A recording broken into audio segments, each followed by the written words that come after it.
Alright, it's 8:30 in the morning here. I wanted to show you what's going on. My friend a few weeks ago gave me some mint. Looks like a little bit of it got chewed down, but here's a good piece, and this mint is really growing. On top of it you can see a longhorn beetle that's just kind of hanging out. I don't know if he chews on the mint at all or if he's just waiting for something to come by. I don't know. But I thought he was kind of cool. I've seen a few of them out here before. You can see another sort of smaller longhorn beetle on that leaf there. Over here, this tomato plant is starting to set some fruit up high, and it was a little short guy just about a week ago.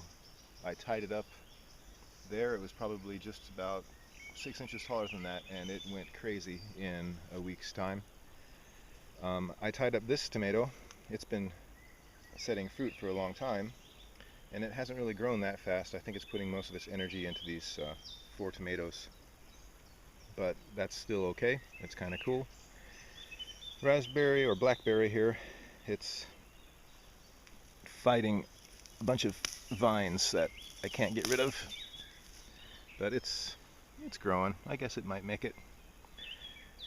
This is a lame potato in between the blackberry and my blueberries, which are not growing fast, but they are growing, probably because I have all these taller things blocking out the sunlight. My pumpkins are growing. So if you watched anything of mine in the past, I had a horrible time getting any pumpkins to grow. The slugs and snails really I couldn't keep up with them. This year there are slugs and snails, but I got an early start on my pumpkins, and they have their own self-defense system. If you can see those spikes, nothing touches them. Just a little bit chews on their leaves on the top, but slugs do not climb up those spikes to get to the leaves, so I think it's more caterpillars and grasshoppers that chew on them up on top. So here's some peas growing up my lattice. They're about almost 3 feet tall now. That's good. I've got mustard here that is, I would say, 5 feet and 7 inches tall because I'm 5'11". This tomato plant is growing pretty well, and it's setting some fruit, and it has more flowers, and I've staked it up, so I think it's going to do well. Alright, these pole beans of some sort are very interesting. I still don't know what it is. You can see it has a pod coming out where that black stuff was. That's mostly crap left over from aphids, black aphids. I had millions of them on there. You can still see ants crawling around. But so these are producing little beans of some sort, and I don't really know what kind of beans they are. Maybe they're a pea or a bean. I do not know still. So maybe somebody can let me know. But I have, looks like 1, 2, and I'm standing on top of the third here. 3 of those. And I think they might have come in with my bird seed that I spread around here. It was a bird mix. Anyway, I see a pea that I hadn't noticed before, which is unusual because I usually notice these things.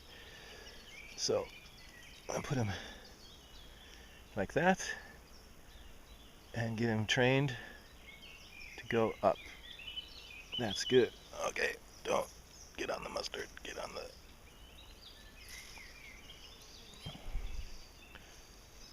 There we go.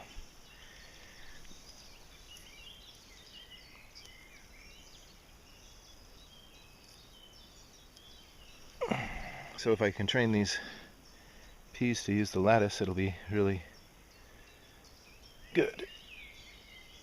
Okay. So coming over to my oldest and biggest pumpkin, it's got lots of male flowers. Yesterday this one was open really wide and beautiful, and this one was too, and there was an older one that I plucked off, but there are more male flowers to come, and I have not seen a single female flower yet, so I don't know. I hope it produces some female flowers so I can pollinate it. I've got beets or radishes growing, I don't know which. I have no idea. I can't remember what I planted up here, but I planted lots of beets and lots of radishes. You can see the abundance of buckwheat and mustard flower that I have growing. Really, really good for bees. The only problem is they choke out all of my other plants, so I had to do a really big, let's say, mass chop and drop on the bottom just so I could move around, because my swale was getting so choked that I couldn't even see the bottom. So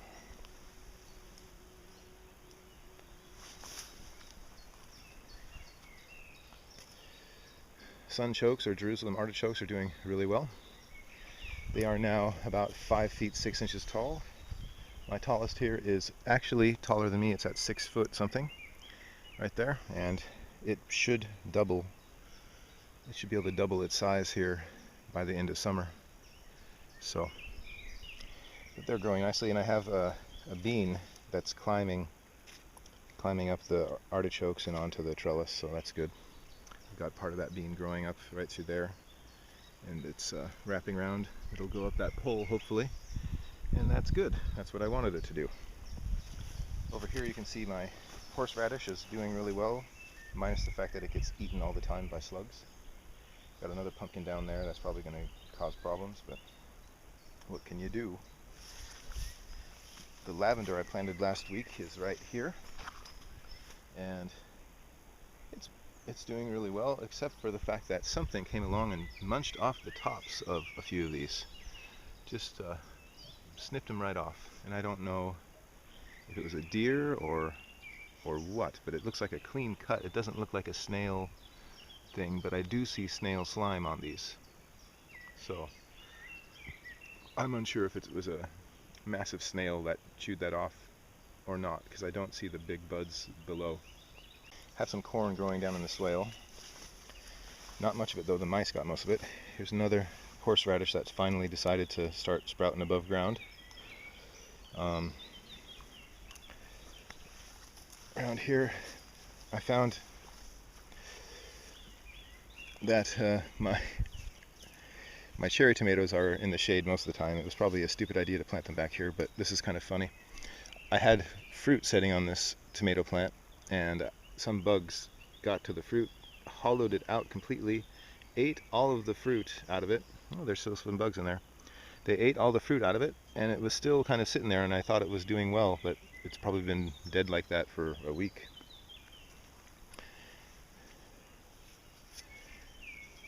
Hazelnut.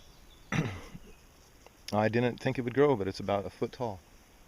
So I thinned out this, not only so that I could see the bottom and put some mulch in the bottom of the swale, but also because I wanted to uncover the corn, because I had planted corn all the way around here. There's some corn over there, you can see about 4 of them, but I had planted corn all the way around here, and the mice dug it all up, but there are a few stragglers. So I thought if there's any corn under there, maybe it'll sprout up. And you can see that I have a couple little corn plants growing here, and they are solitary, so probably they won't produce very well. Honeybees.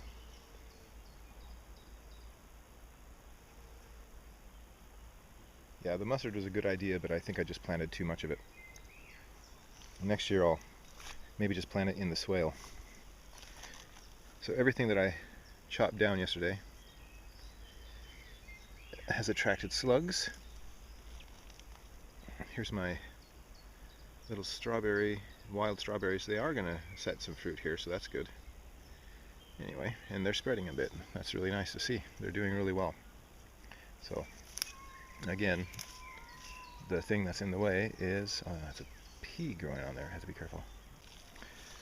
I've got beans growing up out of this mustard too, so again, I need to come through here and weed and drop it in the swale and knock it down. Okay.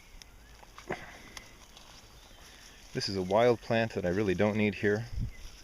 I'm going to save it till I have to wash my hands, then I'll pluck it out, because these things are great for washing your hands, because you can see they're just wet, and they're filled with water. Here's that pumpkin on top with all the flowers from a different angle. Planted some tiny tomato plants here yesterday that I had growing in my windowsill. I'm not going to keep them on my window forever, so if they grow, great. If they don't, let them be slug food. This one's kind of flopped down, I don't know why. Anyway. Yep, there's a bunch of other stuff planted here, like corn. I think there's a corn coming up there. There were cucumbers planted here. I saw one yesterday. It might have been eaten because I do not see it now. So this is the thing I was working on yesterday besides chopping and dropping this stuff off this little thing, is training some pumpkins that were climbing this Jerusalem artichoke and trying to get them to come up to this and climb on this thing as a trellis. I put on these poles. Got another pumpkin I'd like to climb up there because I don't want it crossing my path too much. So maybe those pumpkins will climb this. That would be nice if they did, but I don't know if it's really that sturdy or not.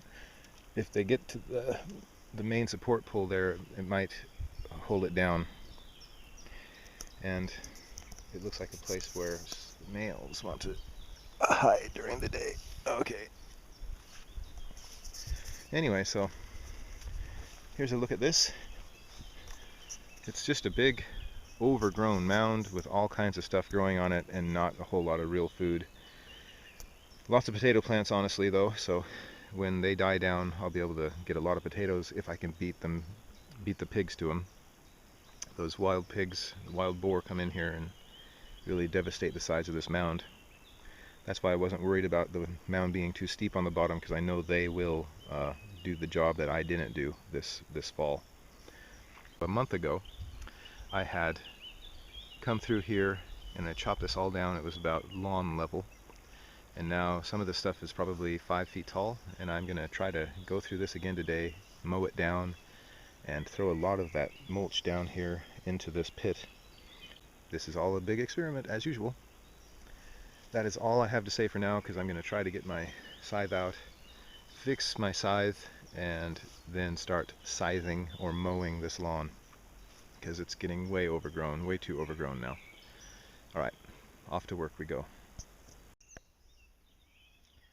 Alright, I'm going to repair my scythe. As you can see, my zip tie plan did not last very long. It did do a good job for a jimmy rig, but it didn't last very long. So I've bought myself some metal, as the British call them, 4-piece set of steel hose clamps for hoses from 40 to 60 millimeters. Alright, 2 hose clamps and a tiny bit of rope just in the middle to hold it on, 2 screws and 1 bent nail, and no more of the plastic zip ties. They just stretch out when things get twisted and become loose and become useless. So I'm going to give this a whirl.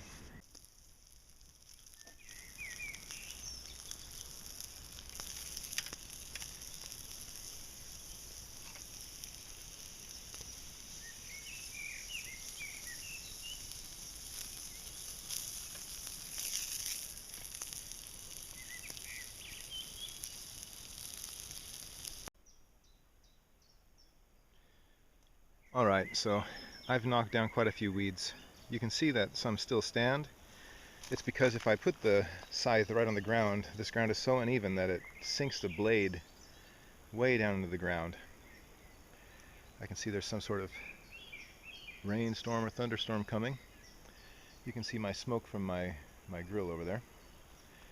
Anyway, so I've managed to knock this stuff down. I did a quarter, maybe, well, getting close to 50% actually. Let me see, from there around to there, it's just less than half. So, but really that's a wider spot there and a lot thicker weeds. So, but you can see it does a good job of knocking things down. I feel better this way. I don't have to wade through stinging nettles, and they just kind of get my ankles and not all at my leg. Anyway, beautiful day. I have to go home soon, and I'll catch up with you later. Take care.